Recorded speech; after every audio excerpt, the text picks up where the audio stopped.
Welcome to Trick Your CNC Out, where we talk about the various ways you can improve upon the stock configuration of your Winfinity Elite.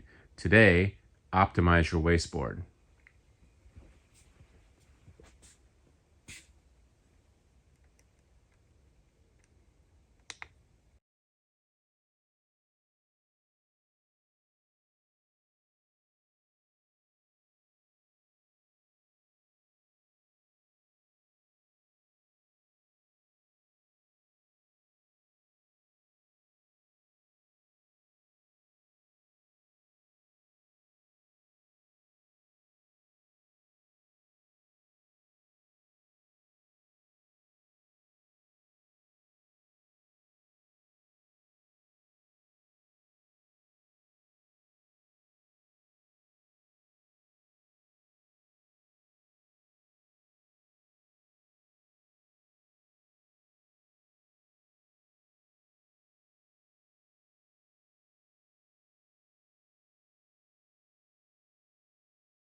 So I've had this system installed now for many months, and it's taken a beating. As you can see, it's got some battle scars, but I don't know what I would change if I had to do it all over again. I'm pretty happy with the way this system works, and I think you'd be happy with it too. You might want to change a couple little things here and there, but overall, I think it's a really nice system.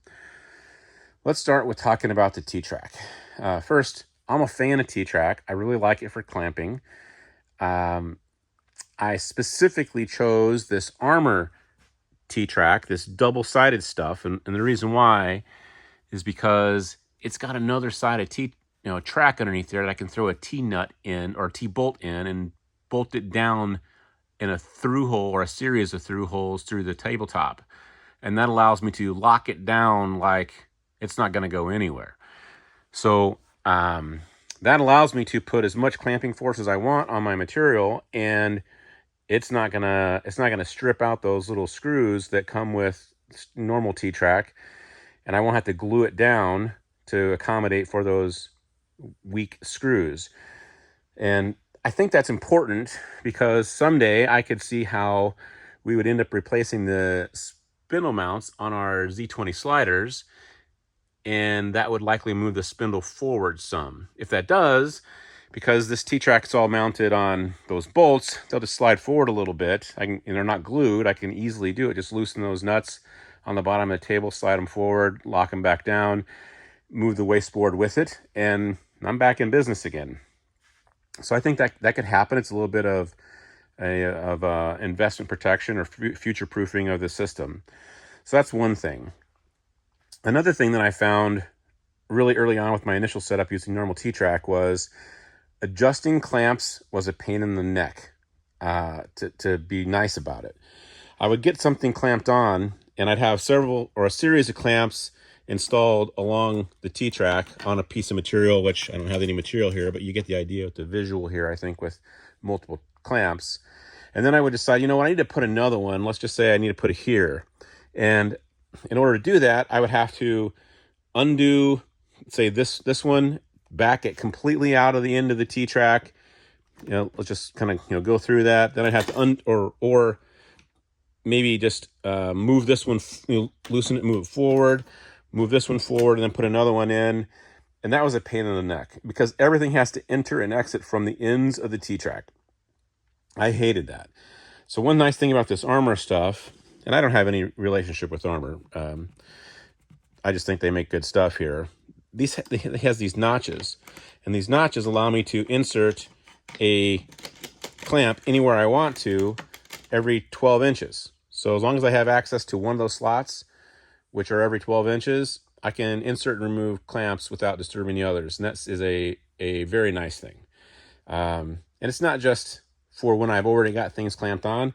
I will typically insert the clamp at the location that makes the most sense rather than have to slide it in from the front or the back every time. And that's just a nice time saver, convenience that I think is really nice about this T-Track. And of course, I'll leave a link to this in the description, so if you want to buy some, you can quickly find it as well. I also knew I wanted to use a series of dogs and dog holes. And first, let's talk about the dogs themselves. I use dogs from a company called Tool Theory, and I looked around quite a bit before I decided what I was going to do. And these are the ones that I have. They are the short type. They are 20 millimeter dogs. They have a 25 millimeter head on them. They've got an M8 thread in there for clamping and other things. And really what I find myself doing is just, sometimes they're a little tight, so I'll put a piece of threaded rod down in there and use it to yank it out of the board. But that's just one way to use that. There's lots of ways. They're anodized. They have a precision of plus or minus 2/100ths of a millimeter, which I think is great. And they are aluminum, so they're soft enough that if you hit them with a tool, they are likely not to break the tool. And I've done that, and I'll show you. Like, here's an example of one that I did hit, and the tool just cut into it and made some noise, but nothing was ruined. I mean, the dog was damaged some, but you know, that's a minor casualty. I'll take that any day. Now, I bought like 40 of those dogs at the times because I do so much pattern replication. I figured I could use a whole bunch of them at once. And they've just recently come out with a new style that I got my hands on. Now, I actually reached out to Tool Theory and said, hey, I'm about to do this video, and I really like your dogs. Is there a way I could get a coupon code for my viewers? And they said, sure. And they sent me a coupon code. It's Ugly Dog. That'll save you 10%. And I'll put links down in the description to some of their products. And I'll show you what the new ones look like. Now, here's the new style of the ones that I have. They're short. They're black. Now they have their logo or their name on them. And they, I believe, have even higher precision on them. Their tolerances are even tighter. So these are really, really new. I think these are listed on the website now, but the others that I'm about to show you are not. Now, they may be by the time you watch it, but they weren't at the time I'm shooting this.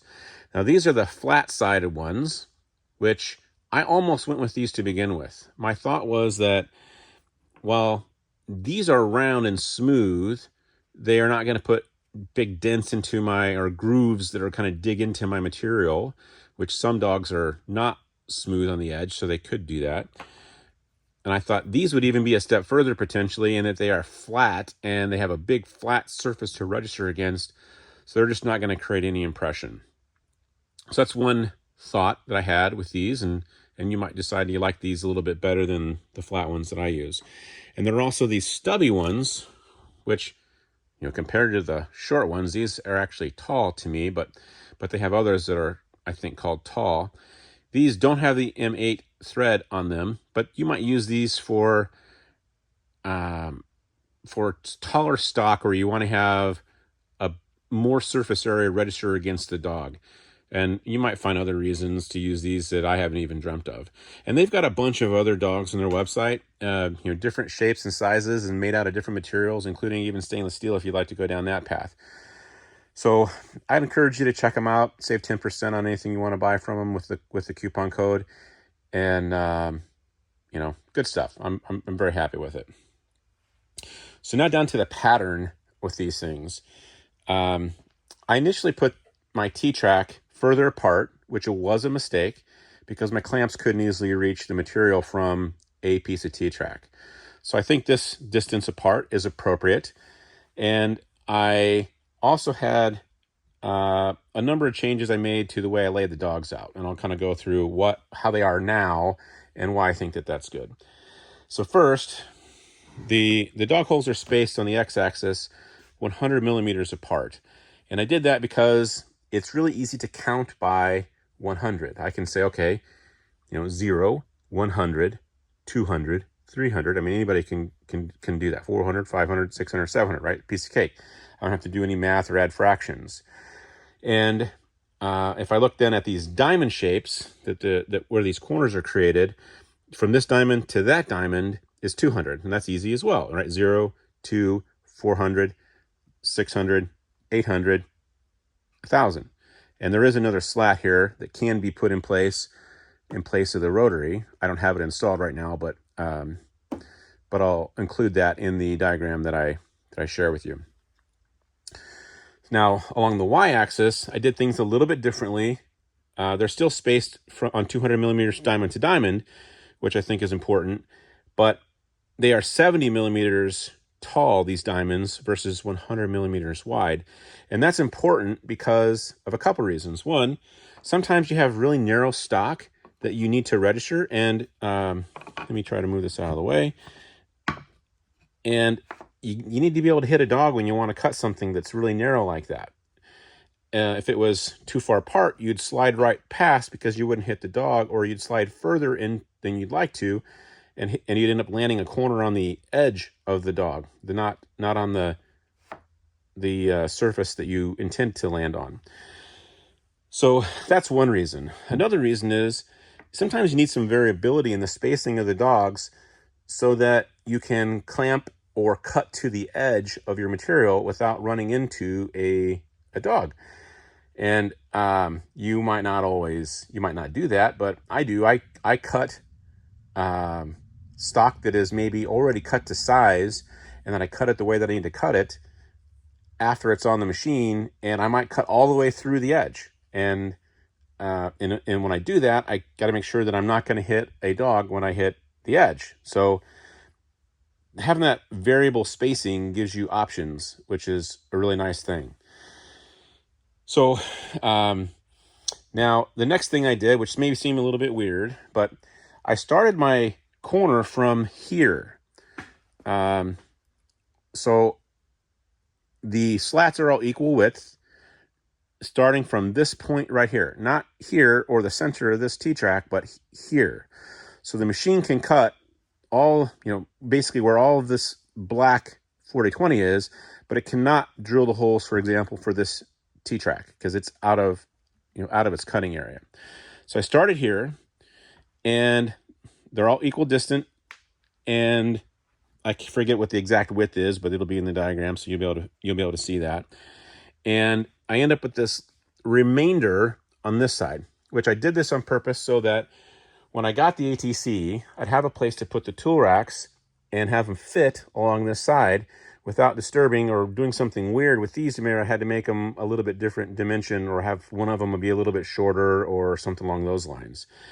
And I could have taken the tool racks and put them on the other side of the table, but I didn't want to do that because it's more efficient to have the system home, use the tool setter, and hit the tool racks all on the same side of the machine. It just means the machine has to move less in order to do all of those things, and that's going to save me time. So that's why I wanted to put it over there.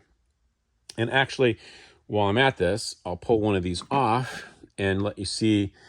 If you've looked at these before, you've probably noticed they're flat on this side here, and they're not flat on the other side. They're flat so that they can fit in this space and line the center of them up with X0 so that they work perfectly with this system and this T-track installed with the ATC here. So if I had made those fully round and bumped them out, they would have shifted out a little bit to the left, and they would no longer line up, and I wouldn't be able, that wouldn't work, right? I'd have to change the dimensions of the table in some way. So all this stuff is really designed to work together, and like I said, I'm very pleased. I think it has worked really well for me, and if you think this would work for you, I'd encourage you to give it a shot. Now, I also tried a number of different things with regard to clamping, and I'll show you where I ended up. I actually started with these hardwood clamps. I just made some clamps. They're probably 7 inches or so long, and about maybe 11 or 12 millimeters tall. And I put a little notch on them where you can see how I can, potentially put it up against a piece of material where I'm registered not only on the top, but also on the side to hold it in place in 2 directions. Now that works great for material that's taller than, let's say, 6 millimeters, but if it's not, I have to flip the clamp over and install it like that, which works great too. I just don't get that two-direction clamping pressure. I only get downward, which is fine for small things like that in the first place, so not a big deal. But I like these. They work well. And if I hit them, again, they're just wood, so they get cut right into, and there's nothing to worry about there. Now, I do need different heights of, or lengths of the T-bolts for different heights of stock. So I've got a collection of T-bolts of different lengths that I swap out when I need to go to taller material or shorter material. And that's pretty quick and easy to do. Now, generally speaking, I'm trying to use the shortest bolts I can for a given job because I want it to be easy to clear them with my retracts. So that is also why I switched to these low profile knobs. I really liked these, this style of knob, this TriStar type. It spins really easily. It's easy to grab a hold of. And I made some that were about, I don't know, probably less than half as tall as those that I could buy, so that I could more easily clear them. And, I've been very happy with these. They're small, very short, and they're very inexpensive. I think I sell the models for this on the site for like $1, and I only did that because at the time I couldn't figure out how to add it for $0. I thought this is just kind of the kind of thing I'd like to give away. But they just take a 1/4 nut pressed in there, and otherwise it's just PETG. So again, if you hit it, it gets cut. The only steel part is that that nut. Hopefully you don't hit that. So that's kind of my system. I really like it all. And I want to go through next how I installed this, so you can kind of wrap your head around what you might do if you were going to do it, and save you some headache maybe in trying to think through how to do it. I'll give you the tips that I came across as I did it. So the installation process is a number of steps. I'll try to walk through this as clearly as I can. The first thing that I did was I cut holes to run the bolts through for all the T-track. And I believe there are 5 bolts per piece of T-track. And I had to be careful to align my holes such that they didn't hit any of the supports that were underneath the table. And I imagine that your table's different than mine, and your supports are going to be in different places. So definitely confirm that your bolt holes don't line up with any supports. Otherwise, when you put that bolt down, you won't be able to you'll just run into a support and you won't be able to get a nut on the other end. So that's going to be something you'll have to check. That's probably a little bit different in your environment. And it's also worth noting that this piece of T-track is outside of the cutting area. So the machine will not be able to cut these holes. You have to do that manually after you get the MDF installed. So this one, again, not in the cutting area. You have to cut those manually. So in that same job, you can cut the holes for the threaded inserts. Now, I used M5 threaded inserts.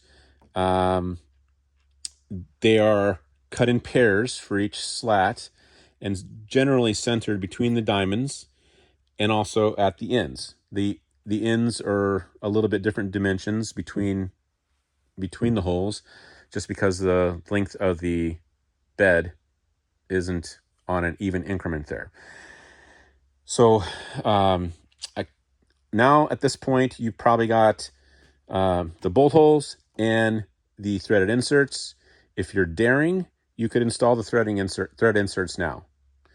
And why I say that is because later when you go to cut the counterbores through this bottom piece of MDF, if you're not very, very careful, you could hit the some part of the threaded insert with your tool when you're making that cut, because it's, you're right there. Now, I was very careful and confident that I wouldn't hit them, and I didn't. So it's possible, but you have to be pretty on for that to be the case. So now's the point to make a decision.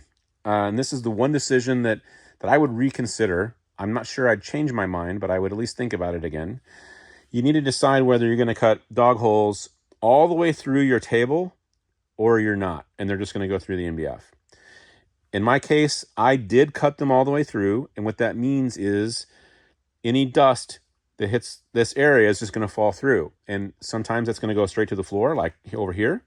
And sometimes it's going to go into a drawer, like over here, which isn't ideal. But I'd never have a situation where when I'm going through all the way through the table, where I have to worry about the dust getting clogged up in these holes or having to clean them out. I never have to because it just falls through. So that's the pro, and that's why I went this direction. But I'd at least can encourage you to think about what you would want to do in your case. Now, the next thing to do is to place this bottom piece of MDF in place. And I just went to the table saw and ripped down a whole bunch of these slats, 12 of them, and placed the bottom ones kind of wedged between these T-track. And then I pushed a straight edge up against the front, much longer straight edge, but I pushed a straight edge up against the front to make their front edges all flush. And I brought the spindle up to the front left corner, and I put a V-bit in, and I brought the V-bit right to the front edge, and I lined that up by moving the MDF and T-track forward and back until I got that perfectly lined up, and I was satisfied that this edge registers with the center of that V-bit. And then I did the same thing over here just to make sure that everything was square, and it's actually over here, and then I didn't have any issues all the way across the front edge. And once I was satisfied that I had that lined up properly, I locked the T-track down. And now I've got something that really gives me a good visual for what the system's going to look like. And at that point, I took clamps and I locked down all of these bottom layers to this T-track and just pressed them down into place. And then I could cut the counter bores for these M5 cap screws that I used, such that the heads were completely recessed underneath the top edge of this piece of MDF. So I had them now, all those counter bores cut, and I installed the M5s. And now they're all bolted down, and I can take the clamps off, and I have my first layer of MDF. That first layer of MDF, though, is only 3/4 of an inch tall. These are 3/4 of an inch tall, this T-track. So that doesn't give me any clearance to avoid hitting the T-track when I'm cutting. So I did glue another piece on top. And I just placed it on top. I used the clamps to hold it in place. I did this in phases because I put a lot of clamps on to really hold it down securely. And then I might have done like 2 pieces and then let it dry and do 2 more pieces and let it dry and do 2 more pieces, something along those lines. And then once that was all dry, I came back in and cut the holes here to be able to access the cap screws and pull them out if I wanted to. And then I cut dog holes through the layers of MDF. And I might have even done this in 2 passes so that I could clean out all the sawdust, because just to make sure, I can't remember what I was even using for dust collection at the time, but it was definitely a concern to cut dog holes that deep. I had a hard time getting the dust out of those holes, but this was really early on in my CNC days. I might have even been using the Suck It Dust Boot at the time. Might have even been using the shop vac. So then you've got all the holes and you're pretty much ready to go. Then it's just a matter of facing to surface the MDF, make sure you're all level and good to go. Now, if you want to, you can use the same hole pattern for all these other slats because they're all identical, and just replicate that over to a 6th one here on the far right.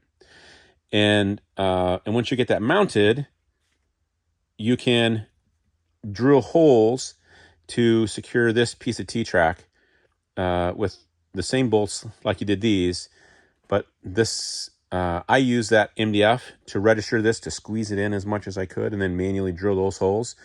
Because, again, this is just outside the cutting area, so you have to do those manually. Then you might also decide that you want to use the rotary, has something similar to this, in which case I have this is included in the diagram, but there's another set of holes here that are on this different line that's a little bit more narrow, so you can mount the rotary base. And this is just using 40-20 here, and I'm locked to the same rotary model that I think a lot of people are using. It's just built to support that, so that the width of these, the width of the base fits in that 40-20. So that's what that's lined up to support. And then the file also has a cutout for a vertical table, which is accessible if I remove the rotary. And just to give you an idea what that looks like, this is probably a different discussion about how to do the vertical table, but I've got the ability here to clamp material to this vertical table and do joinery with the CNC if I'd like to do that. So I'll include that stuff in the diagram. You can cut it if you want to, or you could just simply replicate another one of these patterns into the 6th spot and skip any of that if you want to. But I think that covers it. After that, it's just a matter of, if you haven't already, installing the Maximize tool racks, and obviously that's optional, but they are designed to work perfectly with this system, so that you get to maximize the surface area of your table and keep it as uniform and useful as possible. I think that's it, though. Any questions, just let me know in the comments.